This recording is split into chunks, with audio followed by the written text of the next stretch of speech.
sobre Previdência. Vou falar sobre Matrix. Sabe Matrix? Vocês imaginavam, né? Direito previdenciário para ouvir falar de Matrix. Eu assisti Matrix. Quem assistiu Matrix aqui? Levanta a mão. Tem uma galera assistiu. Eu assisti quando tinha uns 14, 15 anos lá nos idos, lá de 99 e 2013, quando foi lançado. E é um filme de ficção fantástico. Não é um filme de ficção fantástico? Não é? Não é. Ele é um filme de filosofia. Se você... Eu analisei, eu assisti de novo com outros olhos. Porque o filme Matrix, ele traz vários conceitos filosóficos, traz ali o Alice do País das Maravilhas, ele traz conceitos de Jesus Cristo, da Bíblia, vários, é muito rico nesse sentido. E fala essencialmente sobre o livre-arbítrio, teoria do caos, causa e efeito, escolhas. Escolhas, ele entra ali nos dilemas de escolher entre fazer uma coisa e fazer outra. Aí você vai dizer, o patavina tem a ver com direito previdenciário. E aí eu trago um pouquinho da minha experiência no direito previdenciário, lá nos idos de 2001, 2002, não estava nem na faculdade ainda. O meu primo, o sócio que está rodando por aí, em outras salas, devo muito a ele essa reflexão, que na época ele pegou as grandes revisões, que foi o boom do direito previdenciário, com dois fenômenos que aconteceu ali em 2001, foi a lei 10.259 de 2001, a lei que criou os juizados especiais federais, e as grandes revisões, que é do IRSM, tinha o RTN, etc., várias revisões que deixou muito advogado, muita advogada rica na época. E essas revisões, assim como o Júnior falou, o Neto falou, sobre o quadradinho que você trocava, o nome, trocava a doença, na época era assim também. Você trocava o número do benefício, trocava algumas informações, jogava para o universo. Jogava para o universo, o juiz decidia. O STF deu uma decisão favorável ao ESM. Então, naquela época, a atuação do advogado previdenciário era focada naquilo. A rede de televisão, o Jornal Nacional, todo mundo falando do STF, não precisava nem ir para o TikTok.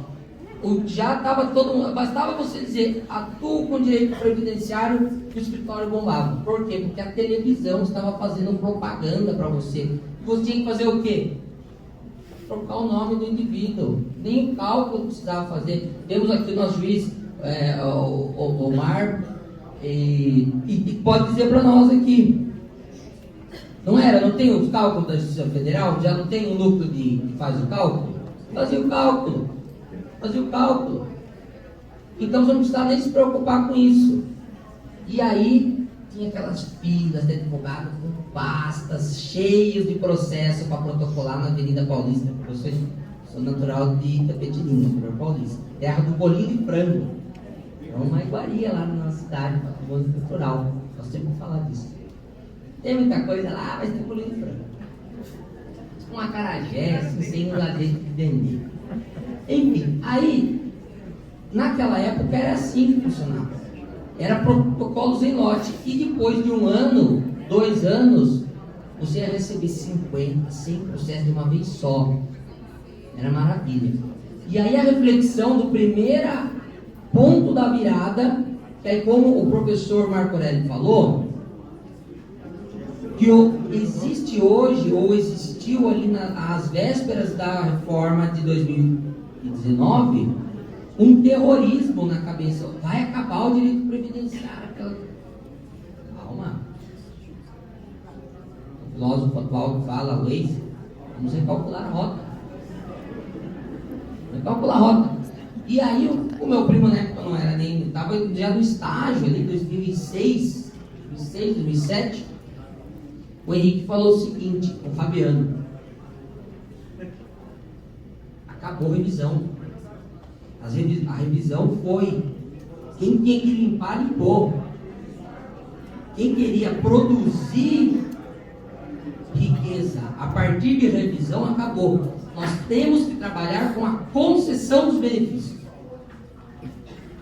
Analisar se o Fábio tinha direito à atividade especial ou não, né, Fábio?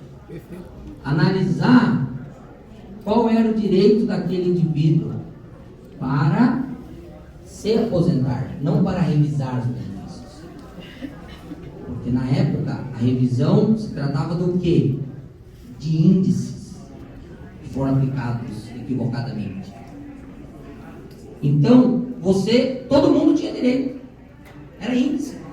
Todos que se aposentavam com um valor superior ao salário mínimo tinham direito. Eu lembro na época, era R$14.400 o teto do juizado, né, doutora? Como que é o seu nome? Karine. Não era 14.400?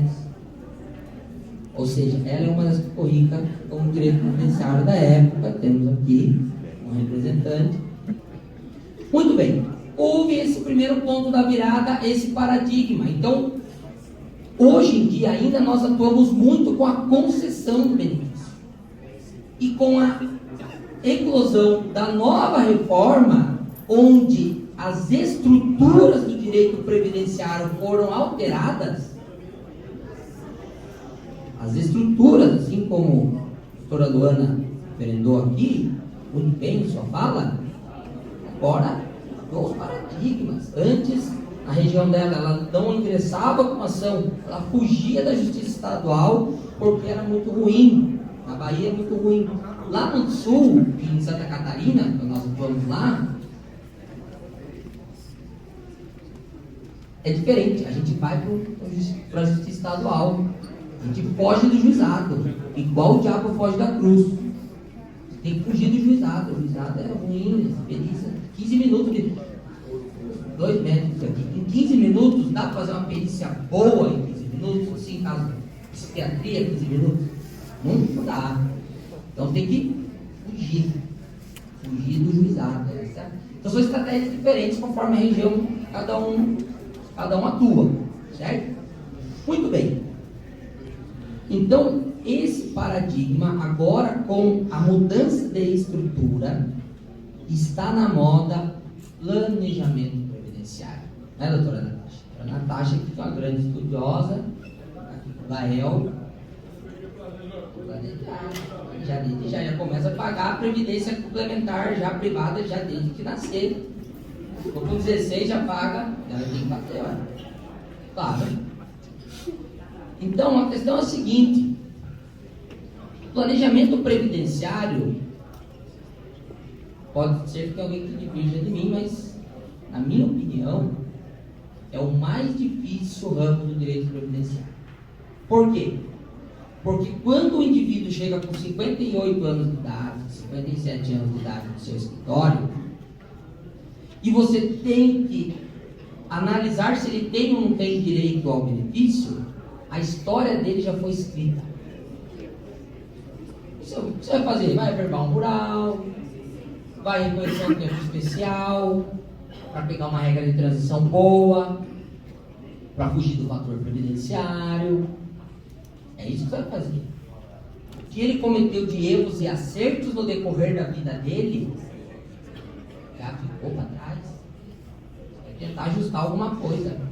Agora chega o cidadão no seu escritório com 40 anos de idade. Pagou um pouco mínimo, um pouco dessa. E ele pergunta: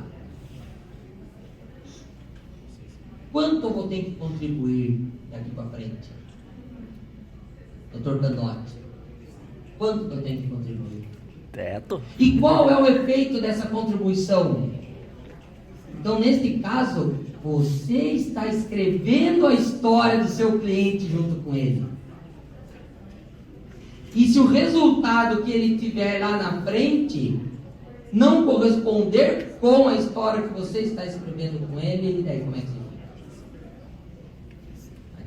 Tem que ser membro da Academia de Letras aqui, igual o professor João Batista Neto.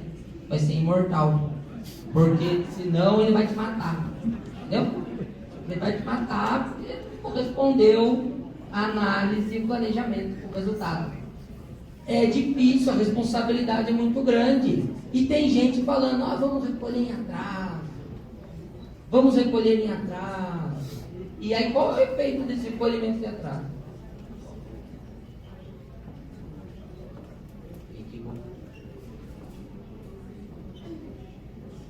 E daí você ficou a ver navios. E não vai ter como restituir, vai ter que ter alguma coisa ou outra. É complicado. Então, o futuro, então nós temos que conhecer o passado para compreender o presente e prever o futuro. Ou seja, nós estamos agora numa quebra de paradigmas de planejamento previdenciário.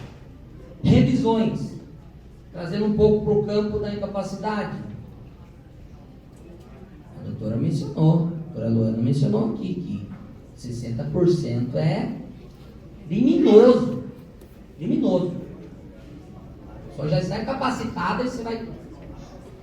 Na quarta região, já tem uma decisão da TRU julgando pela inconstitucionalidade. E aqui eu quero fazer uma advertência. É uma revisão que lá está vingando. Então, se você tem alguém que julgou, algum caso que você tem de 60%, já entra rapidinho com a revisão. Mas eu vou esperar o STF consolidar. Se você esperar o STF consolidar, assim como aconteceu em 2003, 2004, você vai se dar mal. Por quê? Conhecendo o passado, nós temos a decisão da desaposentação, que foi desfavorável, a decisão das pensionistas, da revisão das pensionistas, né, doutora? Nós temos o 25%, todas essas revisões foram por água abaixo. Temos agora a revisão da vida toda, que sinaliza-se que vai ser favorável. E aí nós temos na rede social, não estou fazendo crítica à rede social em si, porque quando você está no Instagram, quando você está no YouTube, você tem que falar de uma forma para atingir o seu público, para atingir, chamar a atenção da pessoa entre tantos canais que existem. E aí a pessoa valoriza demais aquela questão.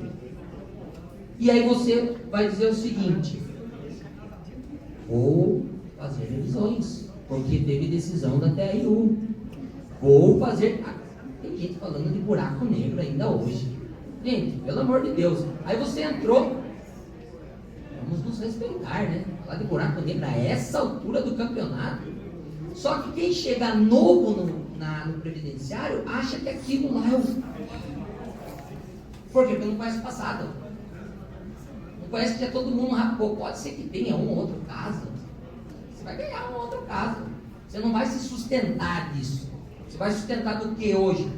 De fazer um bom planejamento e cobrar bem do planejamento, porque esse cliente vai ficar na sua base, e aí você vai fazer aposentadoria. Por isso que o planejamento tem que ser bem feito, porque você vai criar uma carteira de clientes. O cliente do planejamento de hoje é o da aposentadoria de amanhã.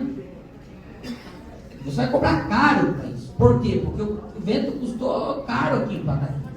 Quem vem de fora é 5, 6 mil reais que é destino. Você cobrar 300 de planejamento previdenciário, temos que valorizar a nossa profissão e mostrar para o cliente qual é o valor do nosso trabalho. Essa é a grande questão. Tenho mais 4 minutos ainda, eu estou controlando. Conta isso, tem 4. 21 que eu falei? Vamos. Só para a gente sair daqui, a minha função hoje é que você saia daqui com mais dúvida que você chegou. Porque você chegue no almoço assim e não consiga comer. A ideia é essa. Se um de vocês aqui sair depressivo, já estou feliz. Não precisa ser muito, até um já tá bom. Para falar assim, eu estou fazendo.